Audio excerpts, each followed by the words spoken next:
second clip. Hi everybody, welcome back to Saturation News, and we are currently covering the news regarding the southern states losing gas and the gas shortage that's happened due to the Colonial Pipeline outage.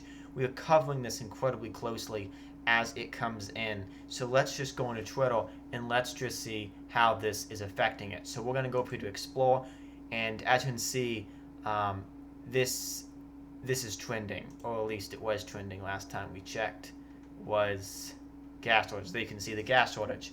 And this is due to people over purchasing gas, panicking, because there has been no solid plan put in place on when the gas will be coming back, other than we know that the pumps, transporting system, the pipeline should be back up, hopefully by the end of this week, but it will take several days to fully put gas through that line again.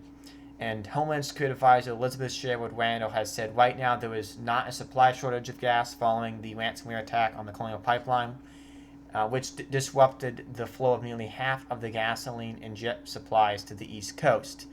And we're seeing pictures of people just stockpiling it like this, filling the back of their car.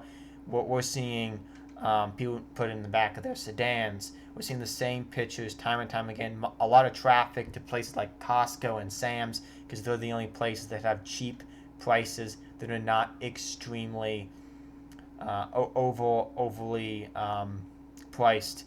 We're seeing gas prices, they're cheap gas prices that are high, and people who are crazy, like this person who is putting their gas, as you can see, in that bag from a grocery store. Do not do that. That's a bad idea. It's a great way to cause a fire. Fantastic way to cause a fire. Do not do that. We have pictures coming out of Myrtle Beach of people putting gas in multiple, exactly 8 containers. We've seen people do that in Myrtle Beach. We've seen people from other states do this as well. That's one from South Carolina. We're just seeing so many interesting things just coming out. We're seeing right here, Plainmont, North Carolina. Gas stations are running out there. We can confirm in Florence, South Carolina, they've ran out. There's just so much that's just been affected. As you can see, here's a little bit of a diagram regarding the pipeline that takes gas from Texas all the way to Louisiana, Mississippi, Alabama, Georgia, South Carolina, North Carolina, Virginia, Maryland, Delaware, New Jersey, up to Pennsylvania. This also affects Tennessee as well, and this is a large chunk of states that are currently experiencing gas issues. We have also been told by some of our team in West Virginia that they are starting to experience gas issues as well up in West Virginia. There is a lot of people who are just overpulling things, according to Twitter. We're seeing the same stuff again. We're seeing caution sign put up around gas things to show that they are out. And yes, they've been confirmed in North Carolina, South Carolina, Georgia, and also Florida. Florida's so bad that the governor did issue a state of emergency. There have been states that have issued some regulations keeping gas prices down. Some have not. And this is just really what's happened because FEMA, the Federal Emergency Response, has not laid out any plans whatsoever, doing what I would call an emergency that would be their job to supply gas to places that are running out and have a plan in place. Apparently they didn't put in their tax dollars that they get a plan in place for when half of the East Coast loses gas. Because you'd think they would have a simulation of that, but no, they apparently don't. They apparently waste the tax dollars. And all I have to say to that is just, do they have it planned so if like New York, he loses power and the elevators stop, people are trapped in the elevators and everything? Do they have a plan when that happens?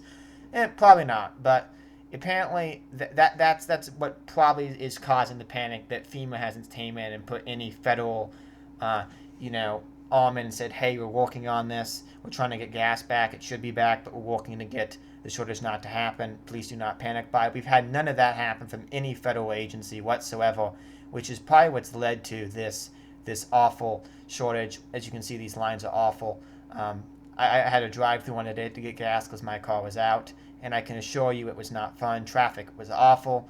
As you can see right here, that's actually pretty reasonable gas prices compared to what I've seen today. There's been lines of to 30 to 20 cars, a lot of issues from South Carolina states.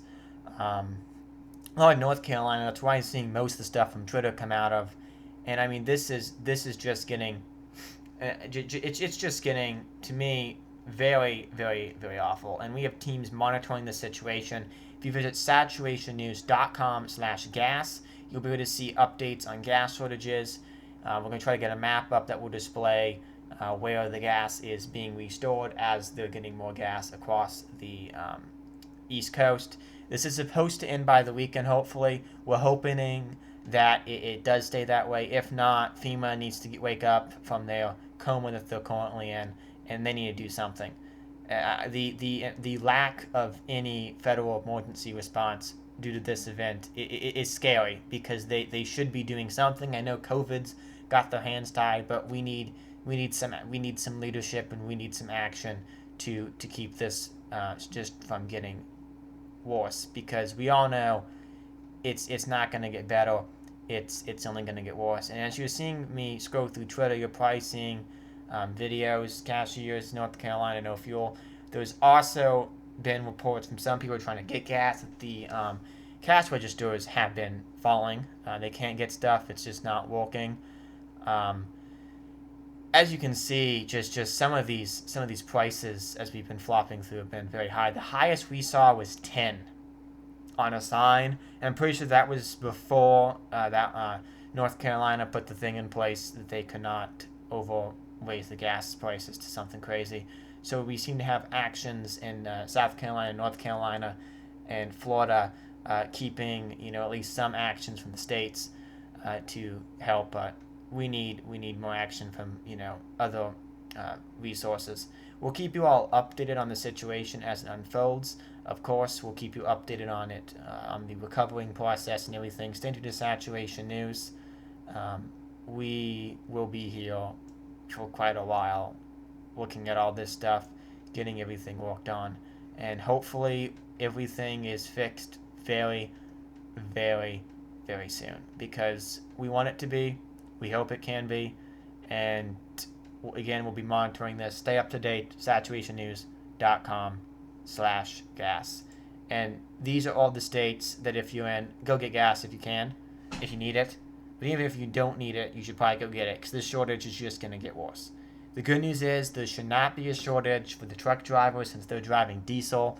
Most of us don't drive diesel, and apparently diesel is not at all being taken from any gas station. But that's currently the breaking news regarding it. We'll come back when we have more information.